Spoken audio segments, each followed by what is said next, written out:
ഞാൻ Vijayalakshmi. Welcome to our YouTube channel R4V garden.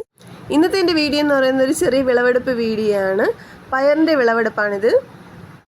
പയർ കൃഷി ചെയ്യുമ്പോൾ നമുക്ക് പ്രധാനപ്പെട്ട ഒരു നേട്ടം എന്ന് പറയുന്നത് ഇത് കഴിച്ചു തുടങ്ങിക്കഴിഞ്ഞാൽ നമുക്ക് ഒന്നിടവിട്ടുള്ള ദിവസങ്ങളിൽ നമുക്ക് പയറിനെ വിളവെടുക്കാൻ സാധിക്കും എന്നുള്ളതാണ്. പല പ്രായത്തിലുള്ള ചെടികൾ നമുക്കൊരു 7-8 ഗ്രോ ബാഗിൽ കൃഷി ചെയ്യുകയാണെന്നുണ്ടെങ്കിൽ നമുക്ക് ദിവസവും ഉള്ള പയർ നമ്മുടെ തോട്ടത്തിൽ നിന്ന് തന്നെ നമുക്ക് പറിച്ചെടുക്കാൻ സാധിക്കുന്നതാണ്. ഇതിൻ്റെ കൃഷി രീതിയും വളപ്രയോഗവും ഒക്കെ വളരെ ലളിതമാണ്. ആഴ്ചയിൽ 1-2 പ്രാവശ്യം വേപ്പെണ്ണ വെളുത്തുള്ളി മിശ്രിതം നമുക്ക് പയർ ചെടികളിൽ സ്പ്രേ ചെയ്ത് കൊടുക്കാവുന്നതാണ്. മുഞ്ഞശല്യവും മറ്റ് കീടാക്രമണങ്ങളെയും തടയാനായിട്ട് ഇത് വളരെയധികം സഹായിക്കും. നമ്മുടെ വീട്ടിലത്തേക്ക് ആവശ്യമായിട്ടുള്ള പയർ നമുക്ക് വീട്ടിൽ തന്നെ വിളയിച്ചെടുക്കാൻ സാധിക്കുന്ന ഒരു കാര്യം മാത്രമാണ്. അപ്പോൾ നമ്മുടെ കുട്ടികൾക്ക് വിഷരഹിതമായ ഒരു പച്ചക്കറി വിഭവം തയ്യാറാക്കി കൊടുക്കാൻ ഇതിലൂടെ സാധിക്കുന്നതാണ്.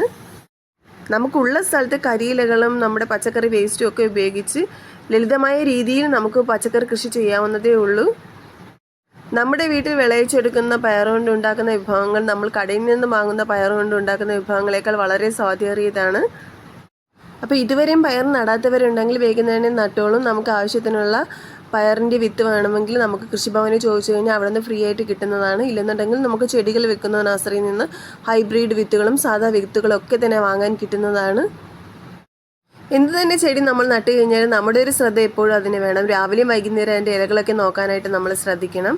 ഇത് കോവയ്ക്കയാണ്. ഓരോ ഇലയ്ക്കും ഓരോ കോവയ്ക്ക എന്ന രീതിയിലാണ് ഉണ്ടാകുന്നത്. അങ്ങനെ ധാരാളം കോവയ്ക്ക ഇവിടെ കാഴ്ച നിൽപ്പുണ്ട്. അപ്പോൾ ഇതും നമുക്ക് പയറിനെ പോലെ തന്നെയാണ്. ഒന്നിടവിട്ടുള്ള ദിവസങ്ങളിൽ 31 മുന്നേ പറിച്ചെടുക്കാം. നിത്യവഴുതനങ്ങ അതുപോലത്തെ ഒരു ചെടി തന്നെയാണ്. നമുക്ക് ദിവസവും പറിച്ചെടുക്കാനായിട്ട് സാധിക്കും. 31 പറിച്ച് വെച്ചതിന് ശേഷം നമുക്ക് ഉപയോഗിക്കാവുന്നതാണ്. ഒരു 4-5 ദിവസം തന്നെ പുറത്ത് വെച്ചിരുന്നാൽ അത് കേടാക്കാതെ ഇരിക്കും. വളരെ സ്വാദിഷ്ടമാണ്. 0 കാലറിയാണ്. നിത്യവഴുതനങ്ങയ്ക്ക് ഒരു പരിചരണത്തിൻ്റെ ആവശ്യമില്ലാതെ തന്നെ നമുക്ക് വളർത്തിയെടുക്കാൻ പറ്റുന്ന ഒരു സസ്യമാണ്. നിത്യവഴുതനങ്ങ നമുക്കൊരു അലങ്കാര ചെടിയായി വീടുമുറ്റത്ത് വളർത്താവുന്നതാണ്. വളരെ ഭംഗിയുള്ള വയലറ്റ് കളറിലെ ഫ്ലവേഴ്സാണ് ഇതിനുണ്ടാകുന്നത്. വൈകുന്നേരം 5 മണിയാകുമ്പോഴത്തേക്ക് ഇതെല്ലാം തന്നെ വിരിയുന്നതാണ്. ഇനി പെൺപൂക്കളൊക്കെ തന്നെ നമുക്ക് ഇതേപോലെ പറിച്ചെടുക്കാൻ സാധിക്കുന്നതാണ്. നിത്യവഴുതനങ്ങ ഉപയോഗിച്ച് നമുക്ക് ഒത്തിരി സ്വാദേറിയ വിഭവങ്ങളൊക്കെ തന്നെ തയ്യാറാക്കാൻ സാധിക്കുന്നതാണ്. അപ്പോൾ ഇതുവരെ നടാത്തവരുണ്ടെങ്കിൽ എല്ലാവരും തന്നെ ഓരോ നിത്യവഴുതനങ്ങ ചെടിയെങ്കിലും വീടുമുറ്റത്ത് വച്ച് പിടിപ്പിക്കേണ്ട ആവശ്യമാണ്. ഒരു 3-4 ചെടികളുണ്ടെങ്കിൽ നമ്മുടെ വീട്ടിൻ്റെ ആവശ്യത്തിനുള്ളത് നമുക്ക് കിട്ടുന്നതാണ്. ബാക്കിയുള്ളത് നമുക്ക് കടയിൽ കൊടുക്കാനും സാധിക്കുന്നതാണ്. പല വെറൈറ്റിയിലുള്ള നിത്യവഴുതനങ്ങ നമുക്ക് വാങ്ങാനായിട്ട് സാധിക്കും. ഇത് ഹൈബ്രിഡ് നിത്യവഴുതനങ്ങയാണ്. വയലറ്റ് കളറിലെയും ഇതിൻ്റെ ചെറിയ ടൈപ്പ് ഒക്കെ കിട്ടുന്നതാണ്.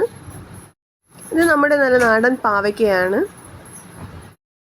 പാവയ്ക്കയുടെ കൃഷി രീതിയും വളരെ എളുപ്പമുള്ളതാണ്. ഒരു 3-4 ചെടികൾ വെച്ച് പിടിപ്പിക്കുകയാണെന്നുണ്ടെങ്കിൽ നമുക്ക് വീട്ടിലത്തേക്ക് ആവശ്യമായിട്ടുള്ള വിഷരഹിതമായിട്ടുള്ള പാവയ്ക്ക് നമുക്ക് വിളയിച്ചെടുക്കാൻ സാധിക്കുന്നതാണ്.